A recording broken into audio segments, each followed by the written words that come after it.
I don't know about you, but the new Light in the Darkness Witch Queen ViDoc absolutely blew my mind. There was a lot crammed in there, showing off secrets, design methodology, new weapons, crafting and more. We even got a glimpse of the new Warlock exotic boots, which I've affectionately dubbed the Groot boots. The best thing that I saw though was a sneak peek and insight into what we can expect with the brand new and refreshed Void 3.0 subclasses coming in Season 16.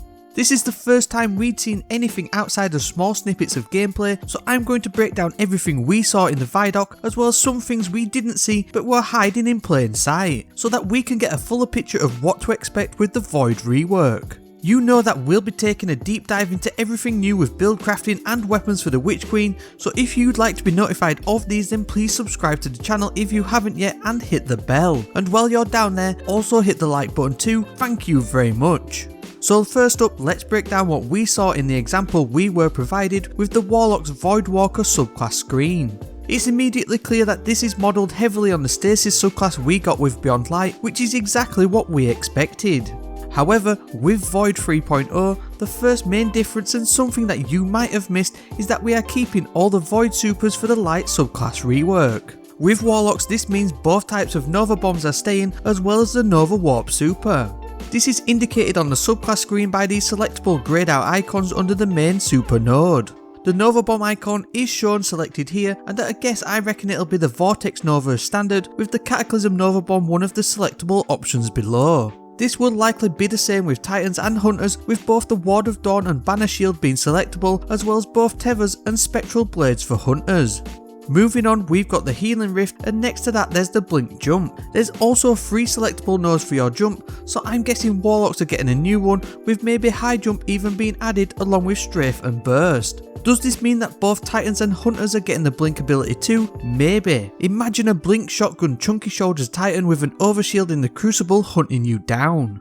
Next there's the melee ability, which we did see in a number of clips of both the new Warlock and Titan ranged Void melees. Warlocks summon a Void Spear which tracks out a short distance to cause damage, and Titans appear have the fabled Sentinel Shield as their ranged melee ability. I'm guessing that Hunters will still have the Smoke Bombs, and I'm expecting that there'll be a few aspects and fragments you can select to enhance these abilities even further. In the final ability column, there's the grenade with the scatter grenade selected, but you can also see 6 selectable grenade options too. This pretty much confirms that all classes are going to have access to every single grenade ability. Spike, Void Wall and even suppressor grenades will be able to be used by Titans, Hunters and Warlocks alike, making an excellent kickstart for plenty of new build crafting ideas in year 5. Imagine a Void Wall Warlock using Verity's Brow or suppressor grenades with the Contraverse holds. It literally opens up a whole new world of builds, and I'm excited to get my teeth into them. Moving on, we were also finally teased with a bunch of new aspects and fragments too. We can't go anywhere without looking at the new and possibly overhyped Void Aspect, Child of the Old Gods. The team at Bungie have gone on about this for a while now, and to be honest it does look incredible from what I've seen. It allows you to fit 2 fragments to it and has a base cooldown of 1 minute 22 seconds, which will be directly linked to your class ability and recovery stat. Cast your Rift to create a Void Soul. When you damage a target with a weapon, your Void Soul fires to them and drains them, doing damage and weakening them.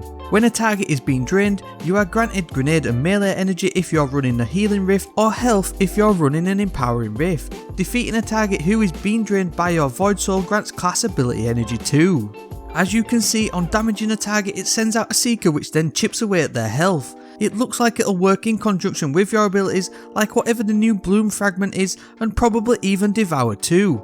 I can't wait to get my hands on it.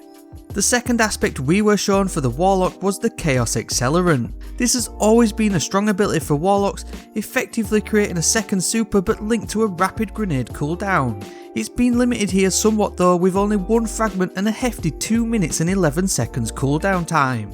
To activate Chaos Accelerant, you can hold to overcharge your grenade, making it deadlier and more effective. Vortex grenades will increase the size and linger duration for the Vortex, Axion bolts will create an additional Seeker, scatter grenades have sub-munitions that track to nearby targets, and there's also an additional new one with the magnetic grenade which releases a short range Void Blast. This is a new one for Void Warlocks, so I'm definitely keen to get my hands on that one. We were then shown 3 new Void fragments, and the most interesting one to me was the fact that the old Entropic Pull melee ability from the Attunement of Chaos subclass is now just a fragment within the Echo of Exchange. But now it works with your ranged melee, giving you a bit more scope to get that grenade energy on melee kills. There's then 2 entirely new Void fragments shown, and these kind of lean into what we already have with a few of the Stasis fragments. Echo of Remnants will allow your lingering grenades to have an increased duration, which will affect the Vortex Grenade, Void Wall, Void Spike and Axion Bolts. There's then also the Echo of Reprisal, whereby final blows when surrounded by combatants grant super energy. I can already see a Skull of Direham Kara working perfectly with the new Reprisal fragment, especially in the new Witch Queen campaign and activities. Paired with the new Osteostriker exotic SMG or the new glaive for kills when surrounded, as well as a few mods like the Font of Wisdom, it's going to be like the infinite super days from the Reckoning era. What do you think that this aspect is though? I think it's either going to be Devour or Feed the Void, but I'd love to know what you think. There's just a few other things that we saw or that were mentioned in the ViDoc, and back to the group boots. The dev team called these the Devouring Rift boots, which grant you both a healing and empowering rift. These will probably consume both your grenade and rift ability to cast, given how incredibly strong this pairing is going to be, basically a mini well of radiance. We also got a look at the new Titan Bastion aspect, whereby you can slam your Titan shield into the ground to create a defensive overshield around you and nearby allies. I actually like the sound of this, as I'm not a huge fan of the barricade walls, so giving your class ability more usability when supporting allies will be a good addition. Finally, Shatter Dive Hunters rejoice, as you can now shatter dive straight into an invisibility smoke bomb. The Void rework is definitely looking to shake up the game in a massive way, and sets the stage for future Arc and Solar reworks coming over the next few seasons. Void 3.0 clearly leans into the support, energy drain and high impact blooming damage that Void subclasses have been renowned for since Destiny 1, but now there's a heavy focus on the synergy of it and allowing everyone to access the best of all the Void classes and mould it into their very own Void space magic fantasy. You've only got a few weeks left until the Witch Queen, but if you want to get some more insight and hype, then make sure to check out the history of the weapon foundries and what to expect from the upcoming origin traits in Year 5.